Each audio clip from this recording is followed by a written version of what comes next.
I'll let Jay kind of talk about this. Oh, okay. right now. Right now, yeah. Toss it to me. Usually when we film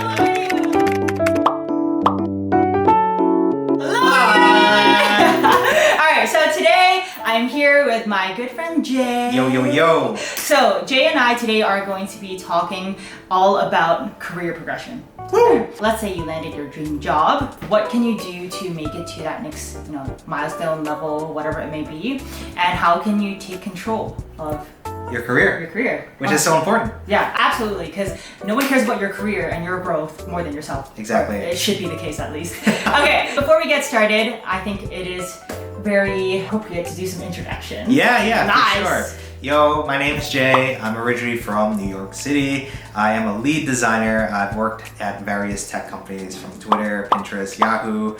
I'm now here at Grab. I work on the safety team. I used to be on food, so if you saw a redesign of food back in the day, that was also my team. And in general, I've been out here for almost 4 years in Asia. Oh, So yeah, nice. 8 years in San Francisco. So I've seen a lot in general. Seen it all. But Almost. if you're new to my channel, hello, I'm Sherry. I'm originally from Canada. I've lived in Singapore for almost 3 years now. I'm also in the tech industry. I work more in sort of like BD partnership side. And previous to the current startup I'm at, I was working at a VC. We've met for 2 years now. Yeah. And so it's been a very nice 2 years, I suppose. It's alright. It's alright. Okay, but today I'm really happy to have Jay here because he's definitely got more work experience than me. And I think as a result of that experience, you've also just had more conversations about getting a promotion, asking for salary increases. A lot of these mildly awkward conversations that I wish I had known earlier in my career. Before we get started, I think it's important to maybe add a little bit of a disclaimer here because Jay and I are obviously both Asian Americans, so I think the way we communicate is quite American/Western. If you're working in a different country, different culture, you want to make sure that you are also courteous of the environment that you're working in, right? And that's something I had to learn when I first moved here, and just be aware of the perspectives we're coming from. We're telling through a personal perspective. Hopefully you can apply it though in wherever you are in general. Yeah, cool. All right, with that sort of disclaimer out of the way, let's just jump right into it. I think we'll be covering basically, when you first get the job, how do you navigate the initial period? Right. And then we'll talk about your regular one-on-ones with your manager. Asking for feedback is so important. I think a lot of people are scared of even receiving feedback or even giving feedback, right? So we'll also talk about that. Finally, obviously, we're gonna talk about performance reviews. That's the part where we will give hella concrete examples on how to have that conversation. So that's the order we're gonna take. And let's just get started right away. Let's say you are starting your job. The very first thing that Jay and I both agree on is it's fundamentally important to just build relationships, not just with your manager. You have a book that you recommend. Yes. And it's all about this initial period, right? Correct. It tells you within the first 30, 60 days, really listen and also create relationships with the people around you and who you work with very closely, right? Because these people down the line are gonna really end up speaking up for you eventually, whether it's through references, whether it's through career development, they really matter. So establishing these relationships is so important, especially for your growth. And then your impact on overall projects and at the company. Some companies, if they're very good with their onboarding process, might give you maybe a list, or your manager might give you a list of people to talk to. Correct. Right? At least 5 to 10 people, at least. From adjacent teams as well, right? Not just within your immediate Correct. team. Correct. I think one tip that someone shared with me is at the end of every one-on-one in the first week, ask them, who else do you think I should talk to? Yeah. And then get referrals. Because you might find there's already names on your list, but there might be someone new and cool. You can be like, oh, Jay told me to go chat with you, Bob. So Bob, here I am. Kind of thing. I feel like that's a good way to just meet people. Exactly. And it's also good to network too, right? Because some of these folks may even be your future boss one day. Who knows? Who knows? Another thing is, down the road, let's say you have anything related to your career progression that you want to talk to someone about. Sometimes it's nice to have that friend or that peer at your company that understands the company culture, the nuances at the company, that can give you advice for that kind of stuff. Yeah, and pretty much it comes down to finding your tribe, the people that you have a safe, secure relationship with that you can talk to about anything. Like us. Yeah.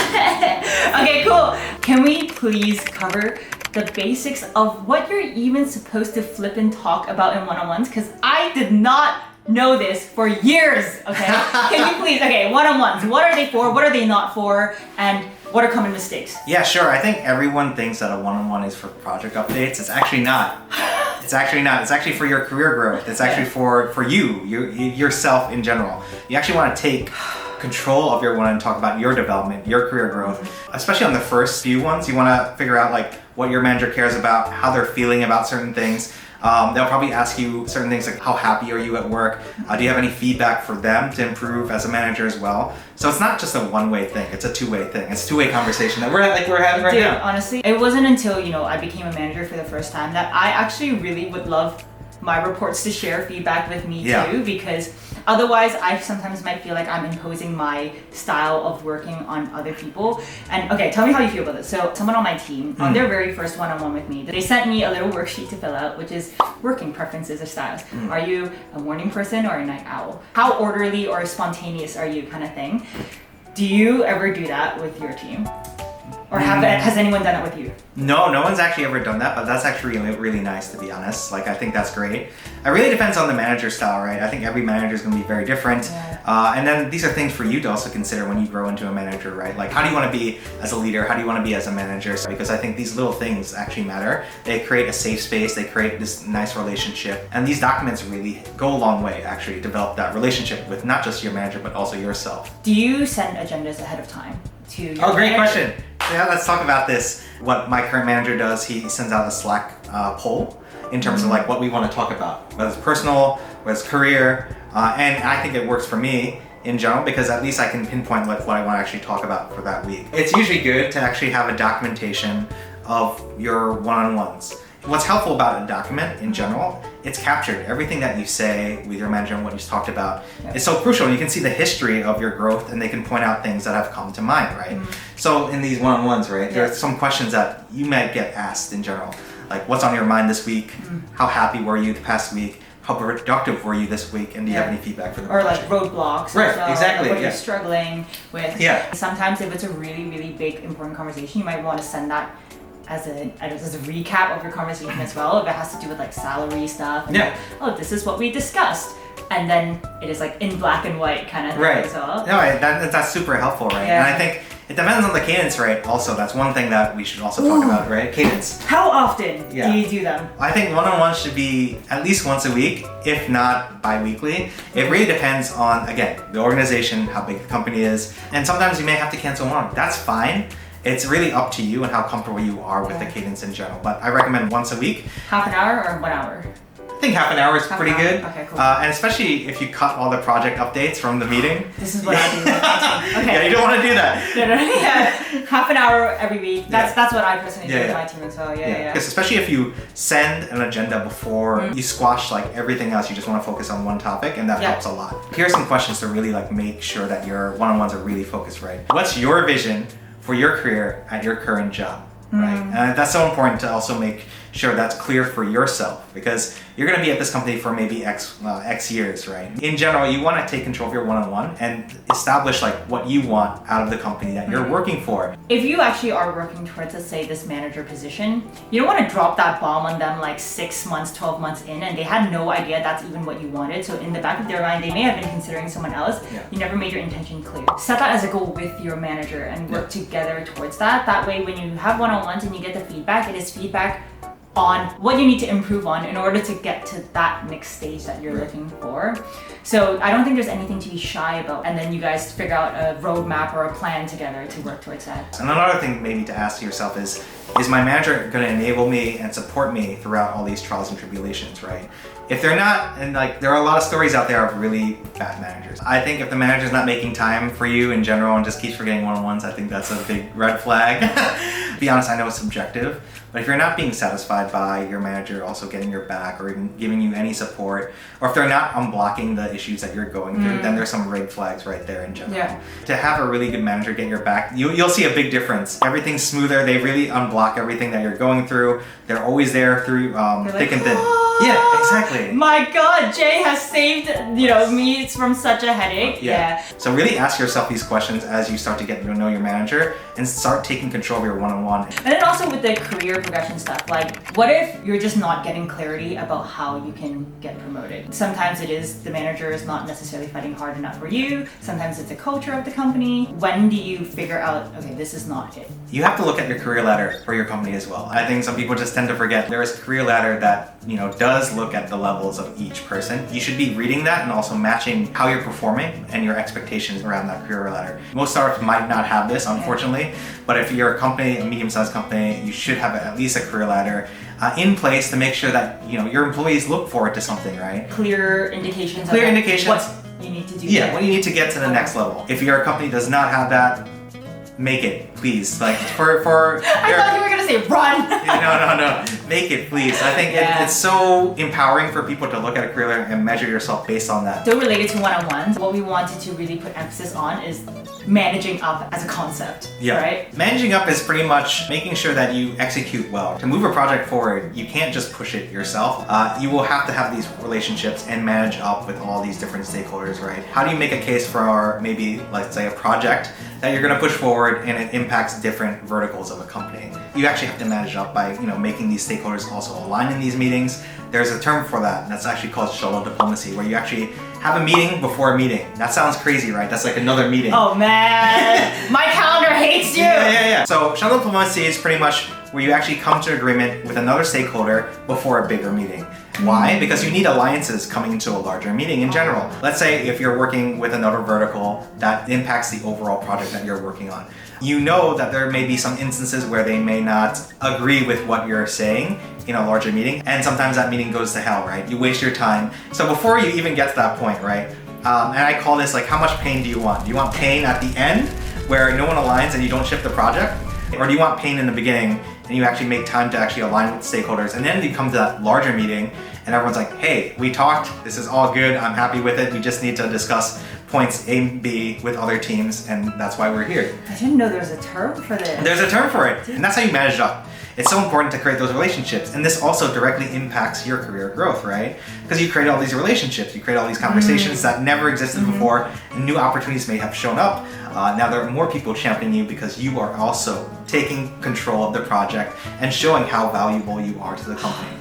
Music to my ears. Feedback's so crucial for your career growth, and a lot of people shy away from it, especially when they write feedback, and that's also another issue. We don't want to offend our manager, we don't want to, you know, offend our peers, and I think that's the wrong way to go about it. I think you need to learn how to actually say the feedback, more importantly, and how to communicate feedback confidently. In the Netflix No Rules Rules book, which I really love, there's 4 A's to take into consideration, and sort of like, think of it like a guideline for giving feedback and receiving feedback as well.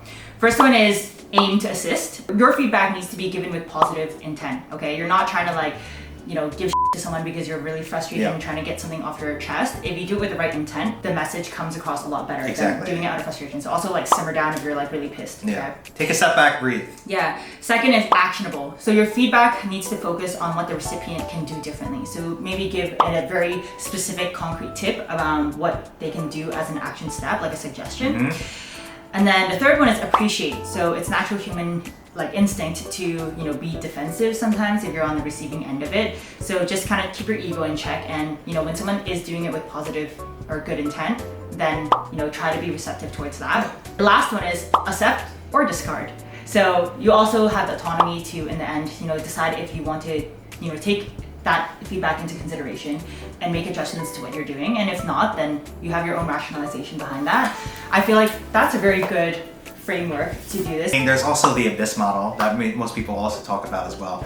You want to ask yourself when you're giving feedback or receiving that feedback from the person, because I think not a lot of people or organizations actually promote this, which is a bummer. They don't actually tell you how to write feedback, which is a problem. So those are the different types of feedback models or frameworks that you can follow. Yeah. And then do you have something that you don't recommend doing? Yeah, I don't recommend doing the feedback sandwich thing. It's pretty much where you give good feedback and then you just say you did this badly, and then you end it with another good like feedback. Do people do the sandwich because they want to cushion the constructive feedback, but then they also don't want to hurt people's feelings? Correct. Is that why? That's correct. There are other do's and don'ts that we can also talk about, but the sandwich is like the worst way to go about things.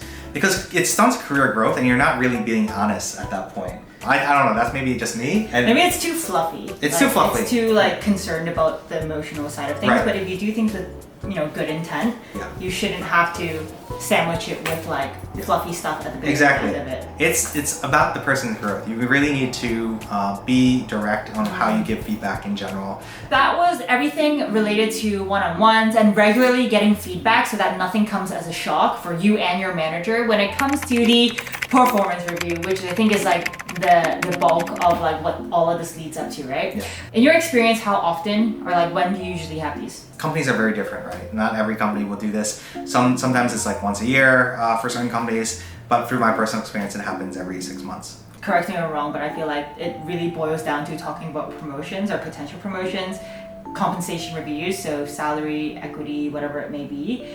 Anything else? Or Your growth. Your growth? Growth. Yes. Growth's probably the most important part of But all this. all of those things are like tying into just correct. growth in general. Yeah, yes. But then nothing should be like a major surprise because you've been doing this during your one-on-ones. Yeah. Like with my past companies, it was maybe because they were all very early stage companies. So we just didn't have processes implemented yet. Right. So it came up when it came up kind of thing. So I think if you're in that situation, you need to initiate it because if you constantly just wait for someone else to bring up your promotion, like how the hell are they supposed to know you want a promotion, dude? You need to take your destiny in your own hands kind of thing. Do you know? Like correct, yeah. Before we even announce like promotions or comp, I think you obviously have to go through 360s and receive the feedback, giving the feedback. What do you need to improve on, but what are your strengths as well?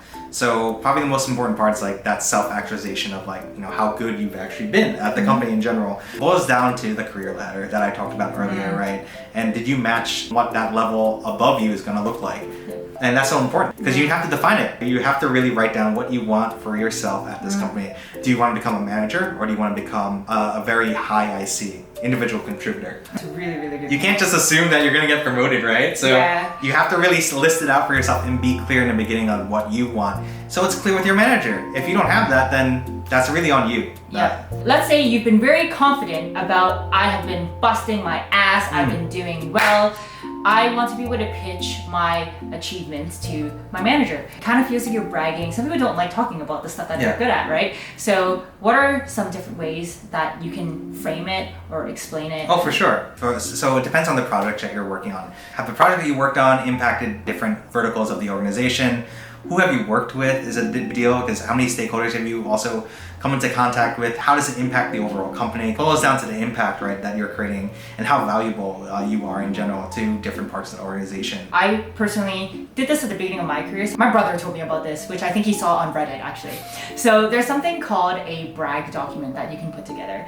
I think there's different names for this, but essentially what it is you document throughout the entire year, okay, from the moment you start your job about all the instances where you had like small or big wins. So, you may have helped XYZ stakeholder with this project or someone else sent you an explicit email saying, hey, thank you so much for your help on pushing this project forward. You document that and write it down. One, the importance of doing this is because sometimes you forget. In the moment it feels great, okay? You're like, wow, I'm never gonna forget this. But like 8 months later, you're gonna be like, when did I show good communication? It's much easier to have a catalog of everything and specific examples. But then secondly, I think a really good point is you also go back and reflect at the end of the year, what were things that you were really good at, like genuinely for your own reference as well. Right. So it's just good for you to know what you have been excelling at, and then you can also extract things from that document at the end when you're doing your performance review to put together almost like a proposal to your manager about like, hey, these are all the instances where I've been really good about these things. I mean, that's why we talked about that one-on-one document that you create with your manager. Then you can actually pull from that one-on-one document. It's like, hey, I did XYZ this month, and then you can see the progression of your self-grow as well, along with the project. So having these goals set in your one-on-one, that's why the one-on-ones are crucial that we talked about in the beginning. Because once you make a case for yourself with the one-on-one doc, the brag document, and also measuring yourself against the career ladder, then you have a proper case to say like, this is what I think I deserve and this is where I think I can go and I can handle this. Having that case and having you also speak about your achievements and having people back that up is so crucial. Everything that we've been talking up until now is leading up to this point where you're actually asking for that promotion, that title change, that comp review, salary increase, all that stuff. Okay? I think we both recognize that it can be a mildly uncomfortable conversation. Super scary. But I think one thing that we both agree is it's a muscle that you practice using. Okay, it gets easier over time because you get comfortable having these conversations, and you also realize that it's actually a very very normal part of your career. Very. And growing to get comfortable talking about this. So to make this a little bit easier, we actually have like this framework that a good friend called Dexter put together. Shout out to Dexter. Hey, Dexter. So Dexter is a friend of ours. He also lives in Singapore. He works at a fintech company here called Zendit. He's a PM. He used to work at Dropbox in the Bay Area. You know, Dexter also has a coaching business where he helps people navigate the tech industry and landscape, okay? And so he has this 2-page Word document framework that you can literally fill up and visually see. It's incredible. This is maybe a better visual way to see how I've been talking about your one-on-ones, your benchmarking, your achievements, and then how it pretty much culminates into how you upgrade yourself, you level yourself up. So shout out to Dexter for actually creating this document because it's incredible. I'll leave the link to the Google Doc below. You can go make a copy of it. The intention of this document is you fill it up and you save it and you send it to your manager before your performance review conversation, okay? So they have time to digest it and read it. And you also know going into the conversation, it's basically your agenda, right? Exactly. You know very clearly you've laid it out. So in the document, there is a very clear request for change in your comp. So you might be asking for an increase in salary, your bonus. You're leveling up. Leveling up, your equity. So whatever it may be, basically one column is the component, and then the second column is what it currently is, you know, and then the next one is what your requested amount is, and then a column for net amount, because who doesn't love having it explicitly written out and very easy to understand as a manager. Right. He goes into pretty much the rationale behind it as well, right? Like what was the rationale for even wanting a promotion? You make an impact through increasing revenue for the company. What does that look like, right, on the projects that you've been on? Did you successfully hire people, example if you're a manager, or did you successfully work on a project that, you know, pushed the boundaries or maybe innovation for your company in general? Yeah. To be honest, I think it's good for you guys to read this even if you don't have a performance review coming up, because it kind of shows you what you need to work towards to have those quantifiable metrics to write down. I'm sure like qualitative stuff is great. Like, you know, I'm very good at communicating, blah, blah, blah. But I feel like it hits the spot when you have like increased by X amount for revenue, or, you know, exceeded target by, you know, A amount.